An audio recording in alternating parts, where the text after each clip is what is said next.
Ahora, además, más cerca que nunca, ¿no? Porque se viene también una discusión dentro de la interna radical y el politólogo olavarriense Andrés Malamud, actualmente viviendo en Lisboa, también va a participar de esta interna y siempre para mí es muy interesante poder hablar con él, que además contamos la novedad que ya salió en ebook, o sea, en libro electrónico, la posibilidad de leer el oficio más antiguo del mundo, Secretos, Mentiras y Belleza de la Política, escrito por él, así que también aprovechamos y hacemos este chivo. Hola Andrés, ¿cómo te va? Mi nombre es Adrián Barbarulo de Radio Brisas, gracias por atendernos. ¿Cómo estás? Muy bien, ¿cómo andás vos? Muy bien, aquí estamos, en una Mar del Plata que para variar está recibiendo el día de la primavera con una temperatura bajo cero, pero forma parte de esta historia de Mar del Plata y su clima. Pero bueno, Andrés, te convocamos para hablar obviamente sobre distintos y diversos temas, pero por el primero que a mí particularmente me gustaría empezar a andar es ¿qué visión estamos teniendo con respecto al resto del mundo y esta decisión de COVID? ¿No? Porque esta circunstancia del COVID, porque claramente al ser una pandemia, lo que pasa con el virus es que nos está atacando a todos, pero bueno, desde la política se está tratando de llevar adelante la situación del virus de una manera distinta. ¿Cómo nos está mirando el mundo con respecto a lo que estamos haciendo, Andrés? Lo primero que es importante asumir es que estamos en el entretiempo. Bien. La pandemia va por la mitad, así que cualquier evaluación que hagamos puede ser revertida en el segundo tiempo. Ujú. Y esto es importante que lo recalquemos, porque en Argentina lo que pasó fue un gran comienzo y una mala sucesión de eventos. Ujú. Y esto puede revertirse también para adelante. En otros países fue al revés.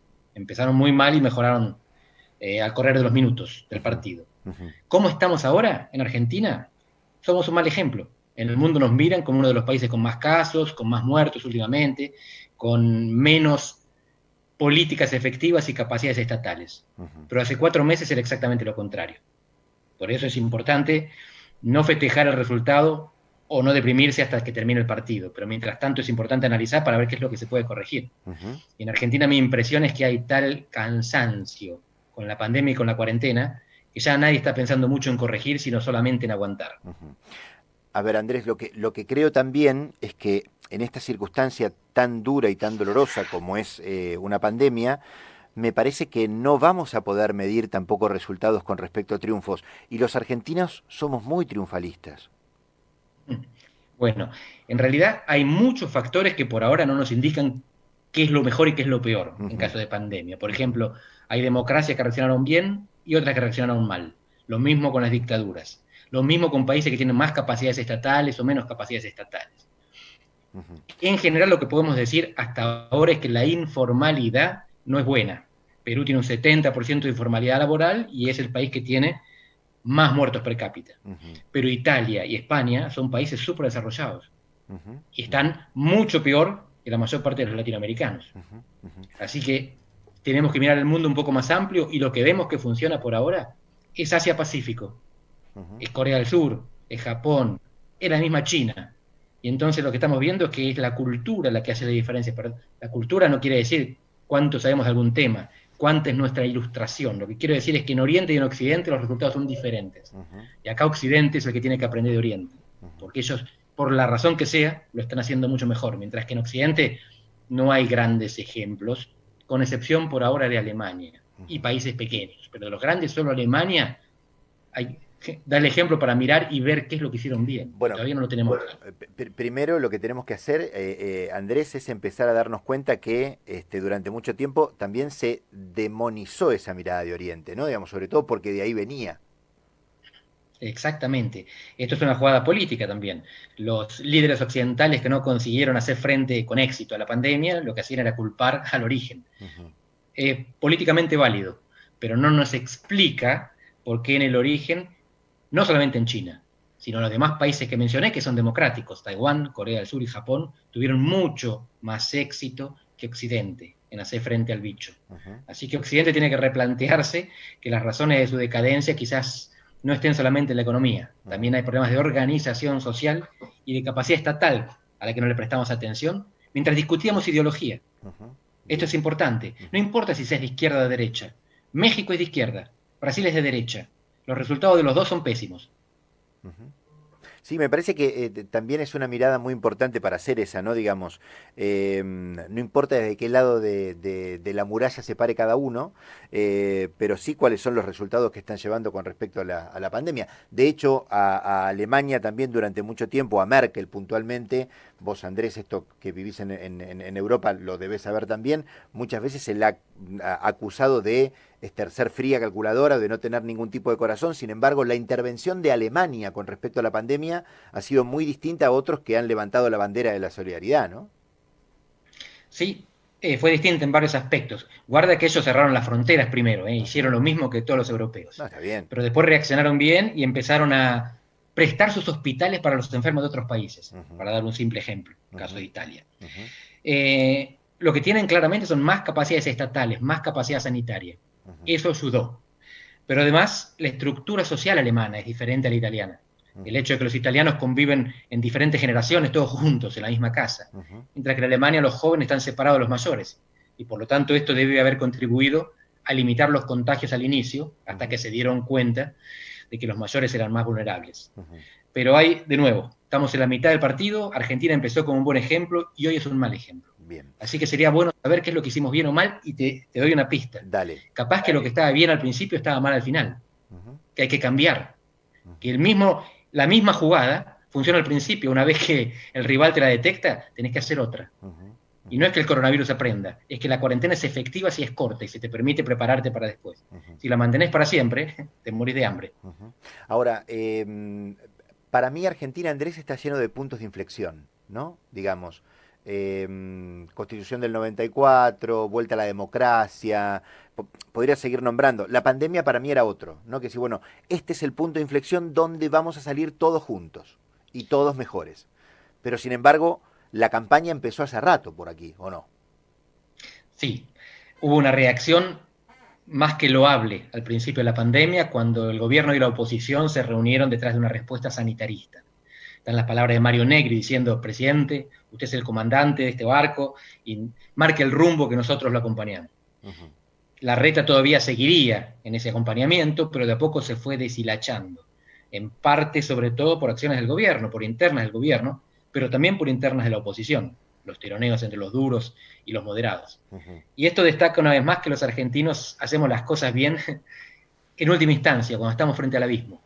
Pero damos dos pasos atrás del abismo, pensamos que todo volvió a la normalidad y retornamos a nuestras peleas. ujú. Tendríamos que vivir al borde del abismo para seguir cooperando, que es lo que necesita el país para salir adelante. Pero Ujú. parece que si no tenemos la emergencia delante de nuestros ojos, no creemos que sea indispensable la cooperación. Bien, estamos hablando con el politólogo Andrés Malamud. Lo sumo a la charla a Daniel Temperoni. Nosotros también estamos haciendo nuestro cuidado con el teletrabajo, Andrés. Así que te saluda Daniel Temperoni. Sí, un gusto, doctor. Buen día. ¿Cómo está usted? Hola Daniel, ¿qué tal? Muy bien. Bueno, digo, yo tengo esta visión, quisiera compartir este pensamiento, a ver qué opina, ¿no?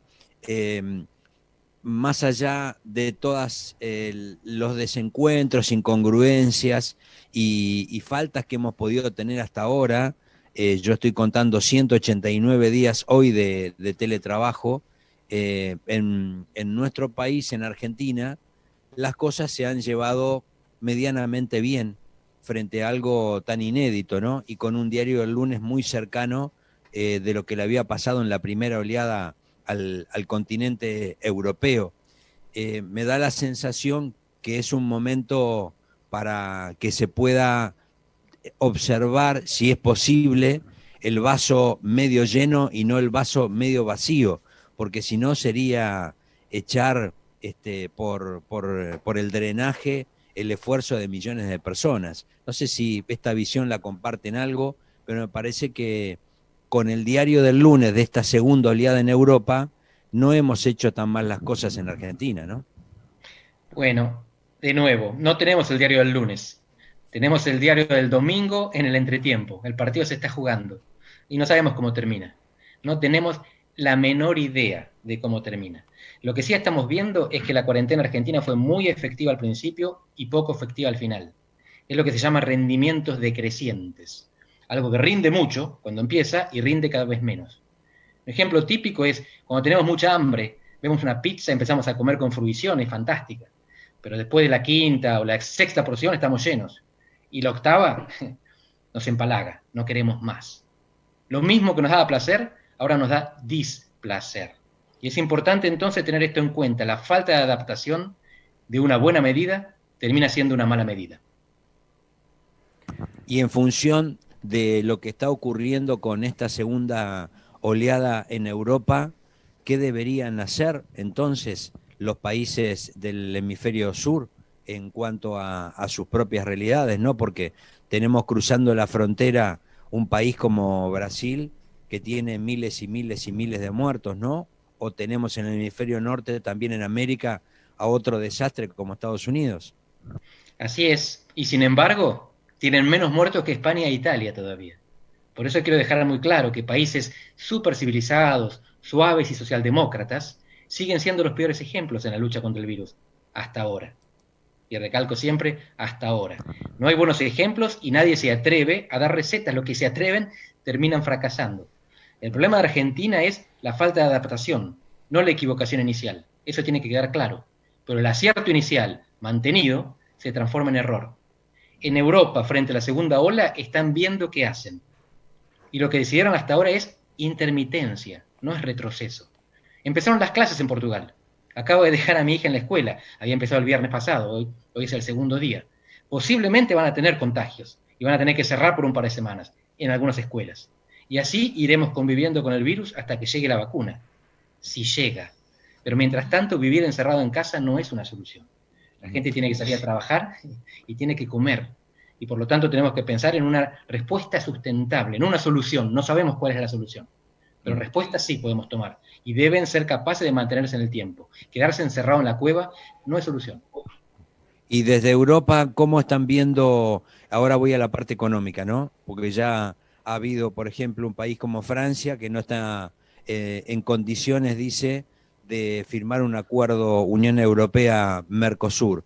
La pospandemia o esta postrimería de la pandemia, esperemos en Europa, ¿cómo los encuentra económicamente hablando y en función de las relaciones económicas con el Mercosur, ¿no?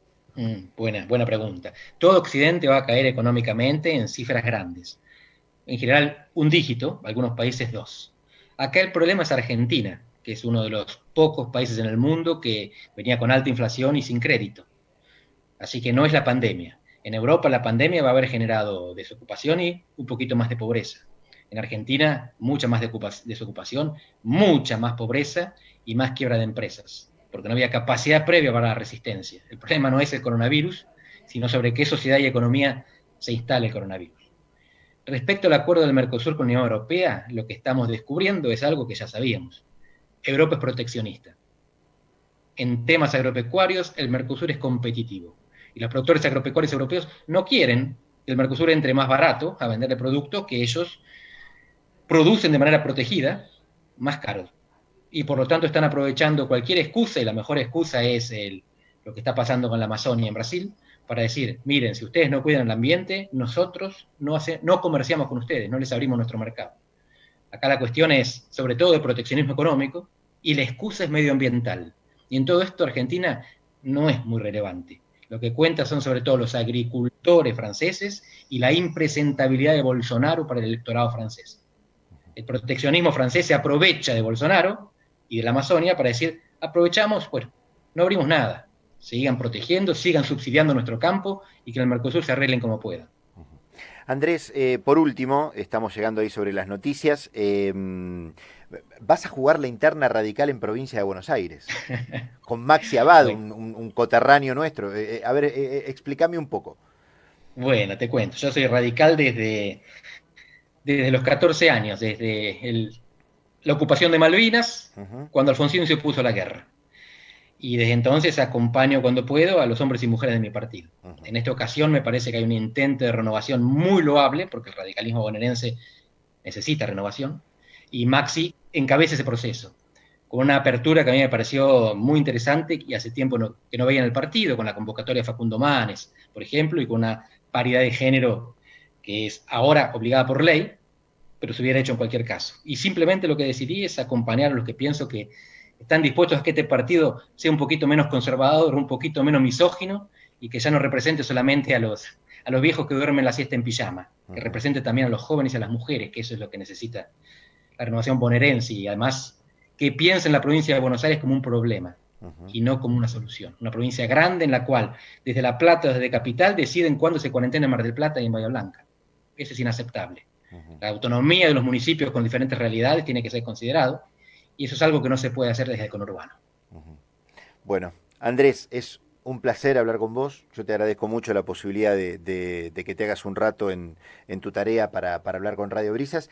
Y bueno, ya cuando seas tal vez dirigente radical de la provincia de Buenos Aires, el contacto será distinto. Andrés, te dejo. No, dirigente no, es un granito de arena nada más. Bien. Pero te agradezco muchísimo, como siempre, Adrián, la llamada. Dale, un abrazo, Andrés, que estés bien. Hasta luego.